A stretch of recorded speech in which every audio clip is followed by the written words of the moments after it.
السلام عليكم ورحمة الله تعالى وبركاته. لا بعد ما تكلمنا في الحصص السابقة على لي كاركتيرستيك دو كيلكو ديبول باسيف، في هذه الحصة هذه إن شاء الله غادي نشوفوا لا كاركتيرستيك دان ديبول أكتيف، voilà comme exemple le générateur, et la caractéristique d'un récepteur actif comme le moteur électrique et l'électrolyseur. Et finalement, on va voir le point de fonctionnement.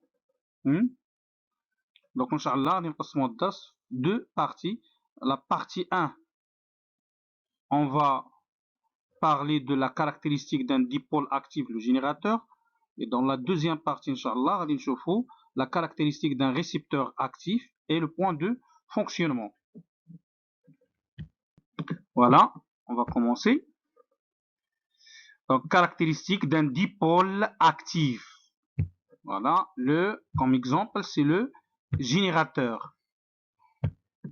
Voilà la définition d'un dipôle actif. On a déjà vu la définition d'un dipôle passif.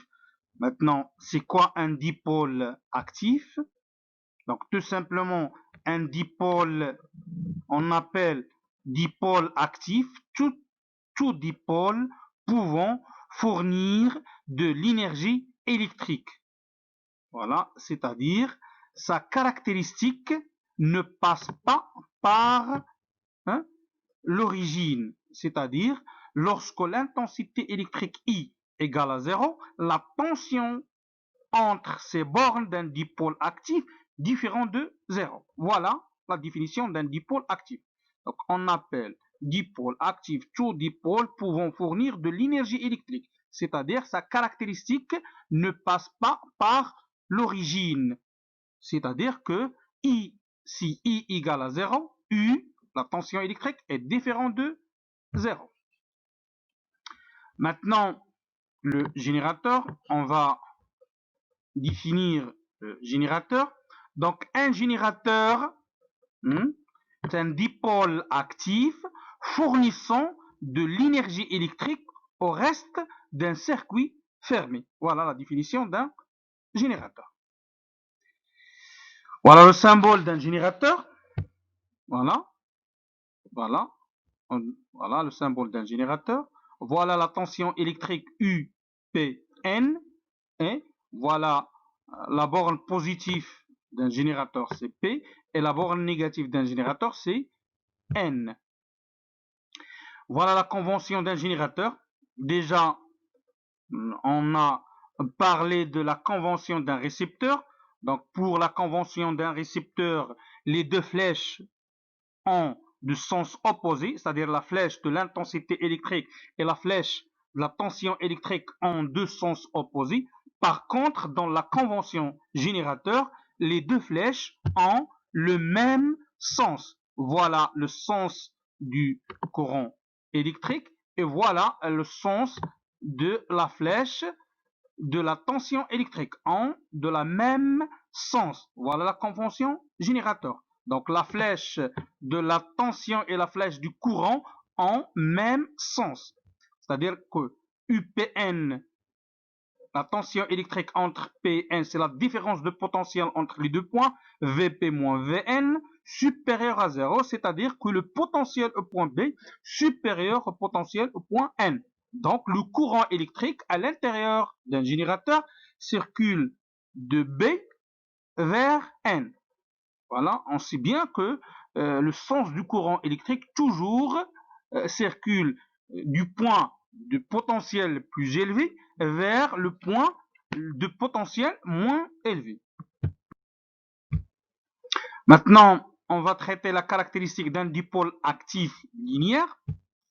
Voilà le montage électrique, le montage expérimental utilisé pour tracer la caractéristique d'un dipôle actif linéaire. Voilà le montage électrique. On a un générateur. Voilà un générateur. On a un générateur. On a un voltmètre pour mesurer la tension entre les bornes d'un générateur. On a un ampèremètre pour mesurer l'intensité électrique qui circule dans le générateur, et on a un rhéostat, un rhéostat pour varier l'intensité électrique. Donc le rhéostat dans ce montage est monté en série avec le générateur. Donc dans ce cas, elle joue le rôle d'un diviseur de l'intensité, c'est-à-dire elle change, on peut changer l'intensité électrique grâce au curseur C. Voilà. Donc lorsque l'interrupteur K est ouvert, le voltmètre indique une valeur maximale, c'est-à-dire l'interrupteur K ouvert, c'est-à-dire que l'intensité électrique égale à 0, mais la tension électrique aux bornes du générateur est différente de 0, c'est-à-dire que I égale à 0, par contre, la tension UPN différente de 0. Donc lorsqu'on ferme K avec variation de la position du curseur, de rhéostat, c'est-à-dire on change la position du curseur, voilà la position du curseur, on change C, lorsqu'on change C, on change l'intensité électrique, voilà.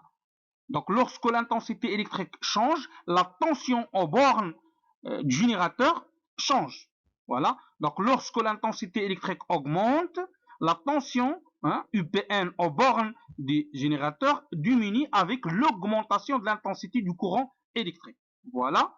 Donc, on va augmenter l'intensité électrique grâce au changement de la position du curseur. Donc, lorsque la position du curseur change, donc l'intensité électrique change. Et lorsque l'intensité électrique change, la tension aux bornes du générateur change. Voilà. Donc, faisant varier l'intensité E et relevant les différentes valeurs de la tension UAB, et on va remplir par exemple un tableau, et enfin on va tracer la tension électrique. Voilà, on va tracer la tension électrique en fonction de l'intensité électrique. Voilà la caractéristique. On va tracer la tension en fonction de l'intensité. Voilà. Donc voilà le montage utilisé pour tracer la caractéristique d'un dipôle actif. Voilà. Donc un voltmètre pour mesurer la tension électrique, un ampèremètre pour mesurer l'intensité électrique qui le traverse, et un rhéostat pour varier l'intensité du courant électrique. Voilà. Voilà. La caractéristique du générateur UPN en fonction de I. Voilà. En fonction, voilà, UPN en fonction de I. Voilà. On voit bien que la caractéristique est une fonction affine. Et on voit bien que la caractéristique ne passe pas par l'origine. Voilà, ce point près égal à 9 volts. Donc la caractéristique est une droite qui ne passe pas par l'origine. On dit que le générateur est un dipôle actif linéaire. Voilà. Donc la caractéristique ne passe pas par l'origine. Voilà l'origine. Voilà l'origine. Donc la caractéristique ne passe pas par l'origine. Donc dans ce cas, on dit que le générateur est un dipôle actif. Donc pourquoi le générateur est un dipôle actif? Parce que la caractéristique, ou parce que sa caractéristique ne passe pas par l'origine. Donc l'équation de la caractéristique est écrite sous la forme. Voilà l'équation caractéristique. UPN égale à K fois I plus B. Pourquoi? Parce qu'on a une fonction affine. Voilà l'équation d'une fonction affine. Donc K, c'est le coefficient directeur de la droite. Voilà. On peut déterminer par la relation utilisée pour déterminer le coefficient directeur. Donc K égale à delta U divisé par I égale à U2 moins U1. U2 moins U1 divisé par I2 moins I1. Donc on va trouver, voilà, I2, I1. Voilà, on prend deux points de la droite. Voilà U2, voilà U1, et voilà I2, et voilà U1. Donc, K égale à 7 moins 8, divisible par 0,25 moins 0,5 moins 0,25. Donc on trouve 4 ohms. Et là, une dimension de la résistance. Donc le coefficient directeur a la dimension d'une résistance. Voilà B, c'est l'ordonnée à l'origine correspondant à I égale à 0. Donc B égale à 9 volts. Voilà B. Voilà la valeur de B, c'est l'ordonnée à l'origine, c'est-à-dire c'est la tension électrique A pour I égale à 0. Donc l'équation de la caractéristique s'écrit sous la forme UPN égale à 4. Hein? Voilà l'équation caractéristique écrit sous la forme 4 fois voilà 4 fois I plus 9. Voilà. Maintenant, quelle est la signification physique de K et B? Voilà. C'est quoi K et B? Donc, à partir de l'unité de K et B, on peut déterminer la signification physique de chaque grandeur. Donc, K a une dimension d'une résistance, donc on va poser R, petit r égale à moins K. R, c'est quoi? C'est la résistance interne du pile, et on le définit par la valeur absolue du coefficient directeur. Donc, l'opposé du coefficient directeur de la caractéristique, c'est la résistance interne.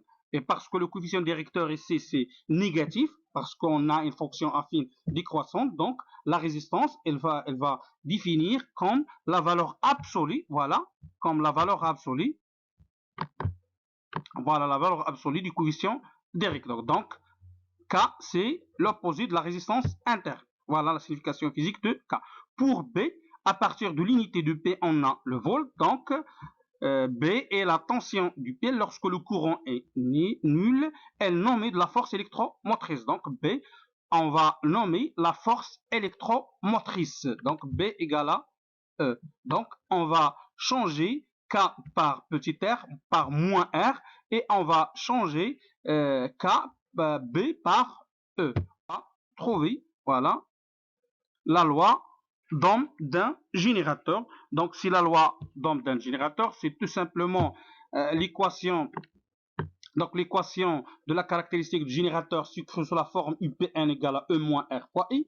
Donc, voilà la caractéristique. Voilà. On trouve finalement cette caractéristique. Voilà la caractéristique d'un générateur. Et la caractéristique, c'est tout simplement c'est la loi d'Ohm d'un générateur. Donc, on représente donc le générateur comme suit. Voilà le générateur. Voilà. Donc, tout simplement, on va modéliser le générateur par une association. Voilà, par une association d'une source. Voilà, d'une source de tension E et d'un conducteur ohmique de résistance R. Donc, voilà l'équivalence d'un générateur, c'est comme l'association d'une source de tension et d'un conducteur ohmique de résistance R. Maintenant, on va parler comme remarque, le générateur est considéré, si on considère que le générateur est idéal, alors sa résistance est nulle. La résistance interne égale à 0. Donc, pour les générateurs idéaux, la résistance R égale à 0. Et si la résistance R égale à 0, on trouve UPN égale à E. Donc, pour les générateurs réels, UPN égale E moins R fois I. Et pour les générateurs idéaux, hein, on suppose que sa résistance est négligeable, c'est-à-dire petit r égale à 0, on va trouver UPN égale à E. Donc, voilà la tension aux bornes d'un générateur considéré comme idéal. Maintenant, court-circuit, voilà. Et tout simplement, pour créer un court-circuit, on va tout simplement relier, par exemple, les deux points B et N par un fil de connexion. Si on relie les deux points P et N par un fil de connexion, dans ce cas, on va créer un court-circuit. Voilà, maintenant, comment déterminer ICC, c'est-à-dire l'intensité électrique du court-circuit. Donc, on va parler de deux méthodes, une méthode analytique et une méthode graphique. Voilà la méthode analytique, c'est-à-dire lorsqu'on relie les deux bornes B et N par un fil de connexion, voilà la tension électrique entre la tension électrique d'un fil de connexion est nulle, et dans ce cas, on trouve que la tension entre Bn égale à 0, parce qu'on a la tension entre les bornes, entre deux points d'un fil de connexion. Donc UPN égale à 0, et lorsque UPN égale à 0, on va trouver que E moins R fois I égale à 0. Voilà.